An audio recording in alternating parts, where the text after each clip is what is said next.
Mohon maaf, Pak Jenderal Gatot Nurmantio, ternyata tentara kita sudah lari kalau ada orang Cina datang, Pak.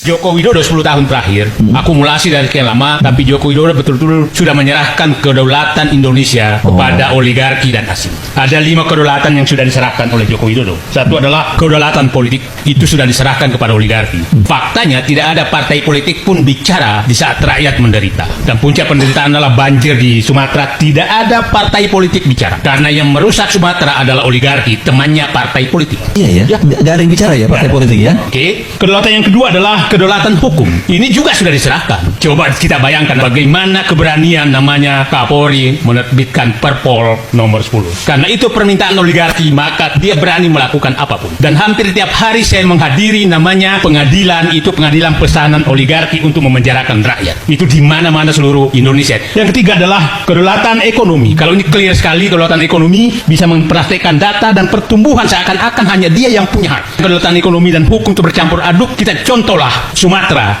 yang kita bahas sekarang. Bayangkan itu namanya hutan di Bukit Barisan. Itu hutannya dari APBN loh, bukan hutan alam. Penghijauan ya? Ya, penghijauan yang pakai APBN. Reboisasi dulu. Nah, menanam hutan pinus. Hutan pinus itu dipakai oleh rakyat dulu untuk mengambil getah pinus. Pada saat besar, datanglah oligarki ini. Wah, saatnya kita melobi kehutanan untuk kita dapat HPH. Dapatlah di HPH, dia babat hutan itu dari APBN tuh. Dan dapat untung untuk menyogok lagi para politisi dan pengambil kebijakan. Setelah banjir, kita diminta membayar lewat APBN, dan itulah siklus yang terjadi di Indonesia terhadap kekuasaan ekonomi.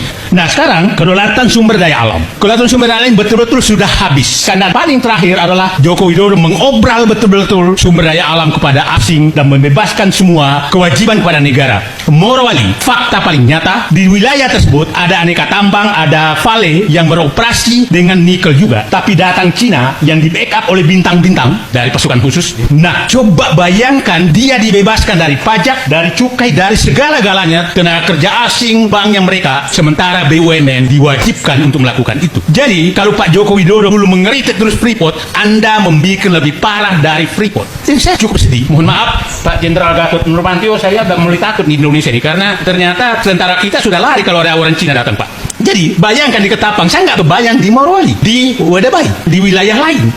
Kedaulatan wilayah. Ini banyak sekali wilayah yang diserahkan oleh Joko Widodo menjadi wilayah-wilayah khusus. Kawasan industri itu adalah wilayah khusus yang nggak bisa disentuh. Morowali saya 5 kali ke sana, memang susah sekali masuk. Gubernur, bupati nggak bisa masuk. Dari nikel saja, ekspornya tuh 38 miliar dolar per tahun, 500 triliun. Tapi yang tertinggal di Sulawesi Tengah hanya 200 miliar rupiah. Itulah saya minta Pak Prabowo jangan hanya ngomong-ngomong. Saya yakin sekarang ini daerah sedang berpikir untuk memisahkan diri dari Indonesia, Pak. Saya kira sampai sekarang kita tidak percaya lagi dengan pemerintah. Pemerintah kehilangan kepercayaan. Dia berpidato di mana-mana, apapun dilakukan itu, masyarakat sudah tidak percaya itu. Kalau kita analogikan negara itu keluarga, keluarga itu tetap utuh meskipun dia miskin, Pak. Tapi kalau sudah tidak ada lagi kepercayaan, keluarga itu bubar, dan itu di Indonesia terjadi itu. Bisa bayangkan jumlah orang terdidik yang menganggur sangat tinggi di Indonesia itu. Sementara kita selalu mengatakan sumber daya kita lemah. Saya kira semua ahli sudah ada di Indonesia kok. Cuma tidak dimanfaatkan, tidak digunakan dan dimaksimalkan. Jadi sumber daya manusia di Indonesia seharusnya mengelola sumber daya alam, dan sumber daya alam itu diubah menjadi sumber daya buatan, kemudian didistribusikan, dialokasikan kepada rakyat seluruh Indonesia untuk makmur, untuk sejahtera, itu tidak ada. Saya yakin sekarang ini daerah sedang berpikir untuk memisahkan diri dari Indonesia, Pak. Itu menyangkut sudah berbicara tentang konflik vertikal itu. Konflik horizontal juga seperti itu. Di mana-mana terjadi pembelahan itu anak bangsa itu. Kemudian diplomasi kita itu sangat lemah, dia tidak mampu memperjuangkan kepentingan nasional kita itu. Nah, karena itu saya berharap kepada pemerintah sekarang itu perbaiki komunikasi politiknya, bukan salam-salaman antara aktor politik, Pak. Tidak ada gunanya rangkul-rangkulan, Pak. Lebih baik Anda bermusuhan kalau untuk kebaikan. Tapi kalau Anda bersekongkol, Anda berkomplot, wah itu sangat berbahaya kan. Saya sebenarnya mau menyarankan kepada Pak Prabowo itu, berhentilah berbicara tanpa teks, karena itu berbahaya itu. Hampir semua omongannya tanpa teks itu menggerogoti kekuasaannya sendiri.